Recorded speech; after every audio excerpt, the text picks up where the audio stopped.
Hey everyone, hope everything's going well. You guys and gals know that drill. Smash that like button, subscribe if you haven't, comment down below.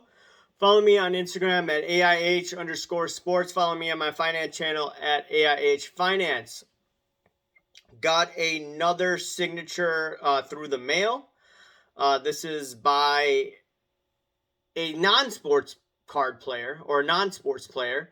His name is Vinton Cerf. Some people will be like, who's this dude? This dude is one of the founding fathers of the internet. It's quite interesting. He works at Google. He got his signature here. He was nice enough to send this. I asked for it. Hey, could you send it on your business card? Because I see that you do that. And he also gave a diagram of how he basically created the internet. And he was just talking about just what happened before he was involved and after. And he was involved with the TCP IP. So very, very interesting. Very nice of him. I didn't even ask for this note card. I asked for this if possible. And he gave it to me. And he gave me the explanation of, what happened pre-internet versus after internet. And you could thank this guy for the work that he's done. Now, I wanted to touch base on how this hobby,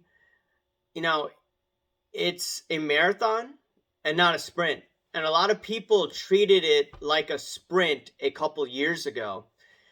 And I want to give the analogy that, hey, look, if you're training for a marathon or if you're training, right, you can't just sprint while doing the first few miles. Because if you do that, you're going to end up collapsing and you're not going to be able to finish that. You have to slowly pace yourself. And what I noticed in 2020, 2021, a lot of people just kept on taking their money and then reinvesting. And then what happened at PWCC, unfortunately, is that they took that credit money and they just kept on leveraging. Bada bing, bada boom. What happened? Many individuals that were making money hand over fist, who were quote unquote sprinting, are not in the hobby anymore. You see content creators that were very vibrant in 2020. I don't see them anymore. I've talked about that over a year ago. And it's just that basic concept. I mean, I want to give another example. When I was not training, this was pre-pandemic, I started working out to the extent like I was in high school and my body wasn't used to it. And then I caught some sort of flu and then I got really sick afterwards. I got pneumonia, right? So it is what it is. You gotta pace yourself if you're gonna be involved in this hobby. You just can't over leverage yourself, just like we saw many people do a couple of years ago. And now what's quite interesting is the sentiment is quite different than it was in 2021. I'm going to do more videos on this. And I just want to look at just what was being said then and what's being said now. And if I'm just looking at it, hey, look, if you are even collecting, right? A lot of people, they want to speculate, they want to flip, fine. If you're collecting, a lot of cards have come down to values that are very affordable now.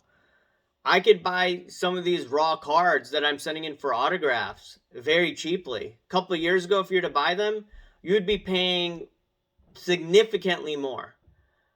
So I just stood on the sidelines. I wasn't really buying too much. I was buying some autographs here and there.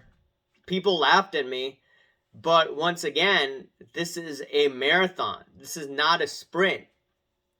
And a lot of people that were mocking me at that time, how many of those people are still around? Some of them are, obviously. But I don't see those comments anymore saying, oh, you spend $10, $15 on a Fergie Jenkins autograph. You're pumping Fergie Jenkins cards, right? You only pump cheap cards. Those guys are gone because they were looking at this like a sprint.